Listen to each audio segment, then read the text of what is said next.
you wake up.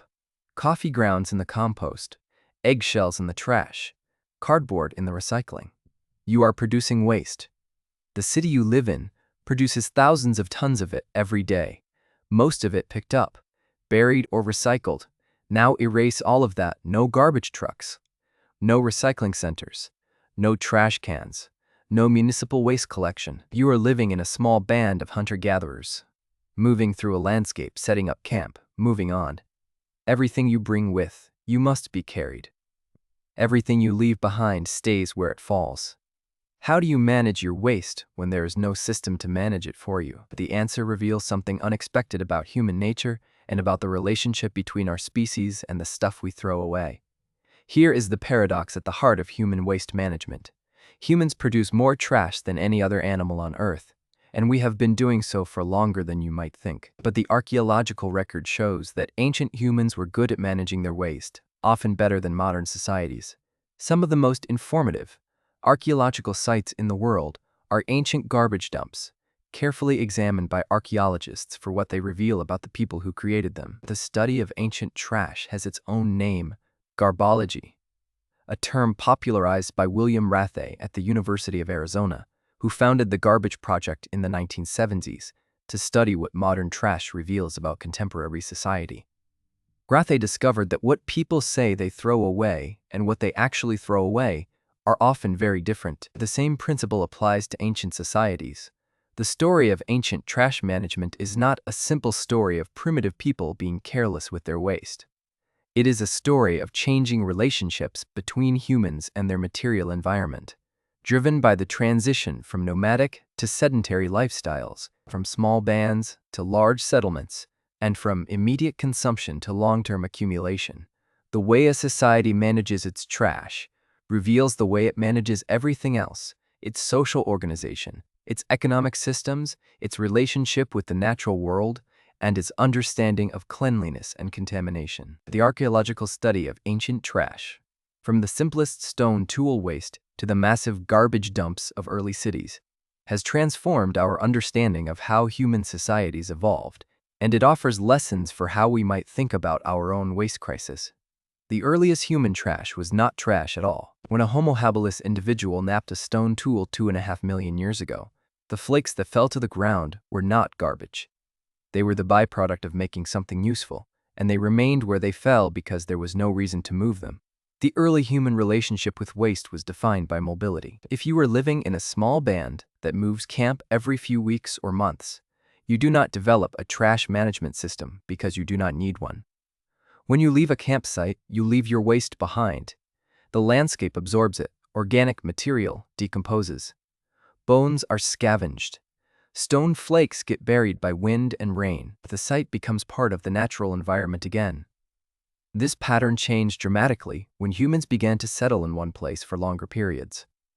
The first evidence of deliberate waste management appears in the Middle Paleolithic, around 100,000 years ago, when Neanderthals and early Homo sapiens began to create dedicated areas within their living spaces for discarding waste. At the Kubra cave in Israel, excavators found that Neanderthals had created distinct zones within the cave for different activities, with butchery waste concentrated in specific areas away from sleeping and food preparation zones. This is the earliest evidence of zoning, the deliberate separation of waste from living space. It represents a fundamental cognitive shift, the recognition that waste needs to be managed, not just ignored. The most visually spectacular ancient waste evidence is the shell midden. These are mounds of discarded shells, sometimes meters deep and stretching for hundreds of meters along coastlines, built up over thousands of years of shellfish consumption. They are found on every continent except Antarctica. The midden at Kukuba Cave in Papua New Guinea contains over 10,000 years of accumulated shells, documenting the changing species composition of the local reef and the harvesting practices of the people who live there. In Denmark, the Irritable shell middens, dated to around 7,000 years ago, are enormous mounds of oyster, mussel, and cockle shells that have been studied by archaeologists since the 19th century. What makes shell middens so valuable? The shells create an alkaline environment that preserves bones, plant remains, and artifacts that would have decomposed in other soils. A midden is not just a pile of trash, It is a time capsule. The deliberate creation of middens also reveals something important about ancient waste management. These were not accidental accumulations. People deliberately threw their shells in the same place for generations, creating large, organized disposal areas. This required social agreement about where waste should go, a shared understanding of proper disposal.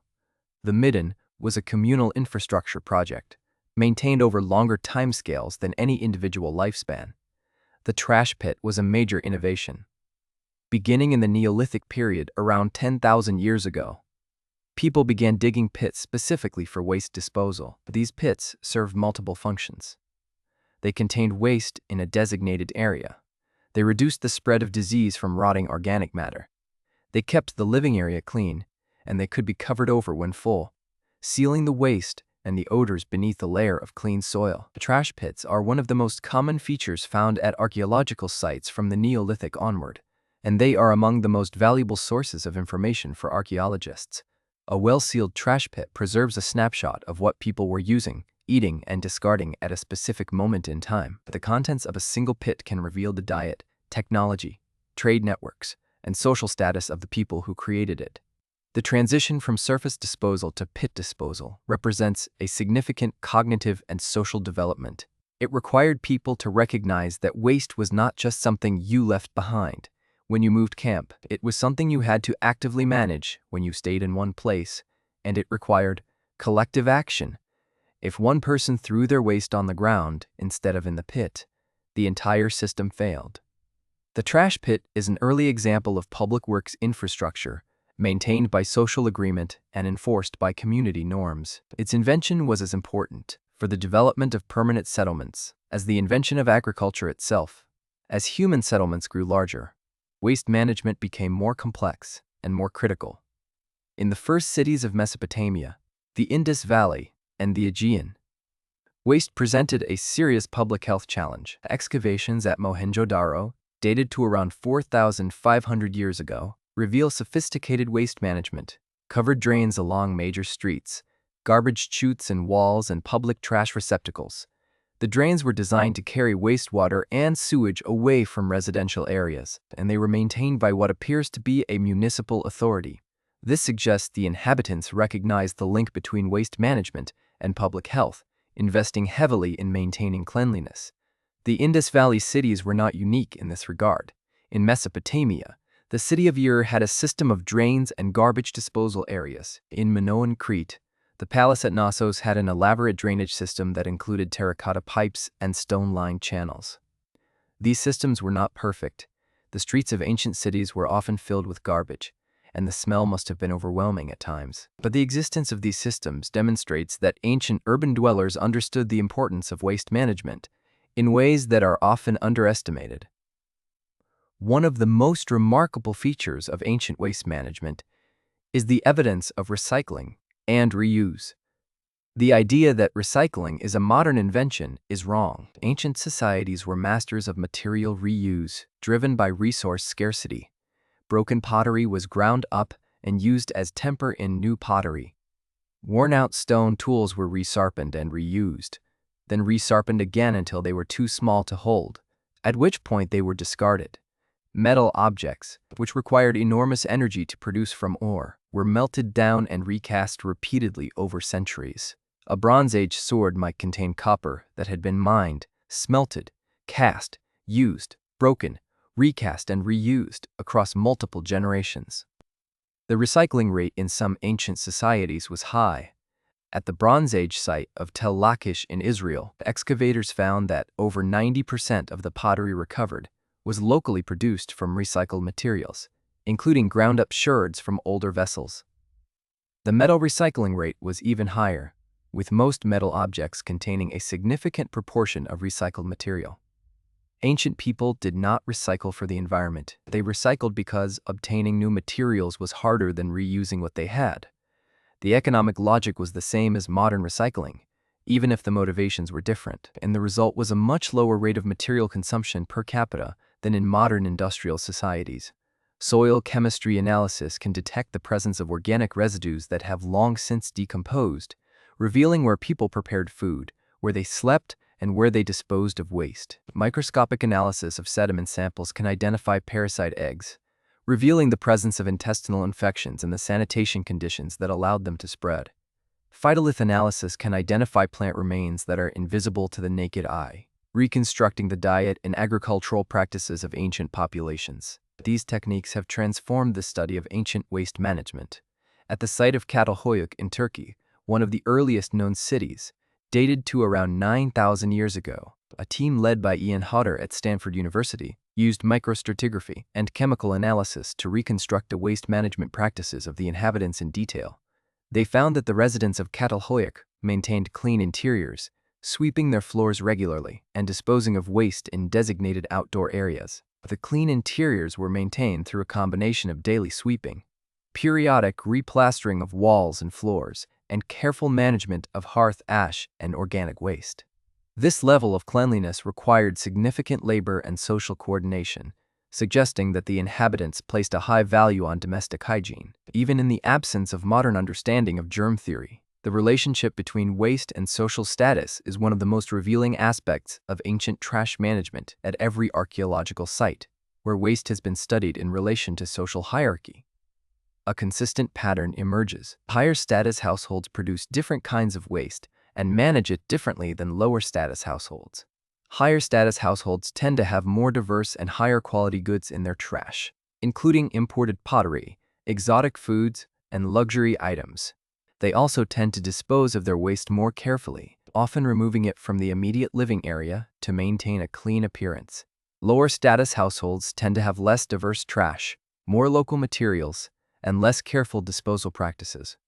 This pattern has been documented at sites from ancient Rome to medieval Europe to pre-Columbian America, and it provides one of the most direct lines of evidence for social inequality in ancient societies. The Garbage Project at the University of Arizona, founded by William Rath, applied this same principle to modern American households. What people say they consume and what their trash reveals they actually consume are often very different. Higher income households wasted more food, but threw away less packaging. Lower income households wasted less food, but had more packaging in their trash. The study demonstrated that trash does not lie, and that the archaeological study of garbage, whether ancient or modern, reveals truths that people are not always willing to tell about themselves. Organic waste management was one of the greatest challenges faced by ancient societies, and the solutions they developed were often ingenious. Human waste, food scraps, and animal carcasses all had to be managed to prevent disease and maintain livable conditions. In many ancient societies, organic waste was collected and used as fertilizer. The Roman agronomist Columella, writing in the 1st century, described composting animal manure and plant waste to create fertilizer, recommending specific manure mixtures for different crops. The knowledge of composting was not unique to the Romans. It appears in agricultural traditions across the world, from the terraced fields of the Inca in the Andes to the rice paddies of East Asia. The management of human waste was more challenging and more culturally variable. In ancient China, the collection and use of human waste as fertilizer, known as night soil, was practiced on a large scale. In ancient Rome, the Cloaca Maxima, the Great Sewer, carried human waste away from the city. But most Roman households relied on chamber pots that were emptied into collection vats or directly onto the street.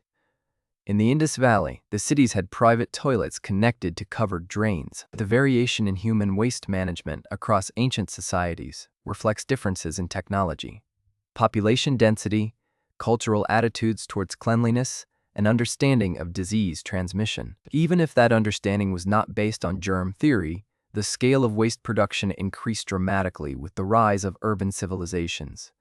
The city of Rome at its peak had a population of over 1 million people, producing an estimated 50,000 tons of human waste and an even larger amount of domestic and industrial waste every year. Managing this waste was a monumental challenge that required significant infrastructure and labor. The Roman response to this challenge was multi-layered. The Cloaca Maxima and other sewers carried wastewater away from the city center. The Campus Esquilinus, an area outside the city walls, served as a massive garbage dump where waste from the city was deposited.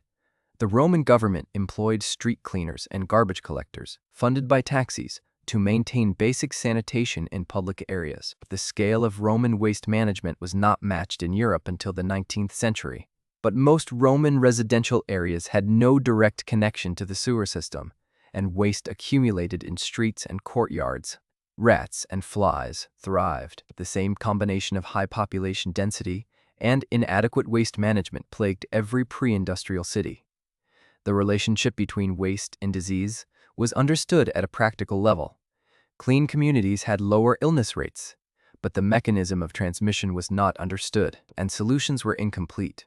Perhaps the most important contribution of ancient waste management to modern archaeology is the realization that trash is the most honest record of human behavior. William Rathje, who spent decades studying both ancient and modern garbage, summarized this insight in a single phrase: "What people throw away is more reliable than what they say." This principle has been validated by hundreds of archaeological studies. The trash of an ancient household reveals its diet more accurately than any written record, because written records describe what people wanted others to think they were eating, while trash reveals what they actually ate. The trash of an ancient city reveals its trade networks, because imported goods that are not mentioned in any surviving document leave their traces in the garbage. The trash of an ancient society reveals its social structure, because the distribution of different types of waste across different neighborhoods reflects the distribution of wealth and power. This principle has been applied to historical periods where written records exist, and the results are striking. At colonial Williamsburg, archaeologists compared trash from wealthy households with preserved inventories and account books. The trash contained items missing from written records, suggesting the records were incomplete or selectively kept. The archaeology of garbage does not replace written history. It provides a check on it, an independent source of evidence that can confirm, contradict, or supplement what people chose to write down. The ancient relationship with waste was fundamentally different from ours in one crucial respect. The concept of waste as something that goes away forever did not exist. In a pre-industrial society, everything that was discarded remained in the local environment. Organic waste decomposed and returned to the soil. Metal objects corroded and their components dispersed. Pottery broke into sherds that remained in the soil indefinitely. The waste of each generation was visible to the next generation, mixed into the ground beneath their feet. This created a very different relationship with material consumption. When you could see the accumulated waste of your ancestors in the midden at the edge of your settlement, you were more aware of the long-term consequences of discarding things. The mound of shells, the scatter of broken pottery, the layer of ash and charcoal that built up under every ancient settlement. These were constant reminders that what you throw away does not disappear. This visibility may have contributed to the development of more careful consumption and more systematic reuse practices. The Garbage Project at the University of Arizona demonstrated that modern Americans have an inaccurate understanding of their own waste production. Most people underestimate the amount of food they waste, the amount of packaging they discard, and the longevity of their trash in landfills. Rathje found that newspapers from the 1970s were still readable when excavated from landfills decades later, challenging the assumption that organic materials decompose rapidly in modern landfills. What can ancient waste management teach us about our own waste crisis? But the most important lesson is that waste management is not primarily a technological problem. It is a social problem. The ancient societies that managed waste effectively did so through social agreement, shared norms, and collective action, not through superior technology. The residents of Catahoyuk kept their homes clean because they agreed on what clean meant, and they cooperated to achieve it. The inhabitants of Mohenjo-Daro maintained their drainage system because they recognized its value and invested in its maintenance. The shell midden builders created their enormous mounds through generations of shared practice, each member of the community contributing to a collective infrastructure project. This understanding shifts the focus from the question of how to build better waste management technology to the question of how to build the social agreement and collective action required to use that technology effectively. The second lesson is that the most successful waste management strategies are those that integrate waste into a circular system, where waste from one process becomes input for another. The ancient practices of composting, recycling, and reuse, driven by material scarcity, created systems in which very little was permanently discarded. The modern linear system, in which materials flow from extraction to use to disposal, is historically unusual, and it is sustainable only in the short term. The long-term sustainability of any society depends on its ability to close the loop between waste and resources. So the next time you throw something away, consider what you are really doing. You are participating in a behavior that is as old as our species, but you are doing it in a way that would be incomprehensible to most humans who ever lived. You are discarding materials that would have been treasured by any pre-industrial society, and you are doing so with the expectation that they will disappear, carried away by a system. The waste you produce today will outlive you. The plastic bottle you throw away will persist in the environment for hundreds of years. The aluminum can will last for centuries. The glass jar will last for millennia. You are creating middens that future archaeologists will study, layers of 21st century waste that will preserve a record of your consumption. For as long as there are humans to excavate it, the question is not whether you produce waste. Every human who has ever lived has done that. The question is whether the waste you produce is the kind of legacy you want to leave. Your trash is your autobiography written in objects. What story will yours tell? Throw carefully.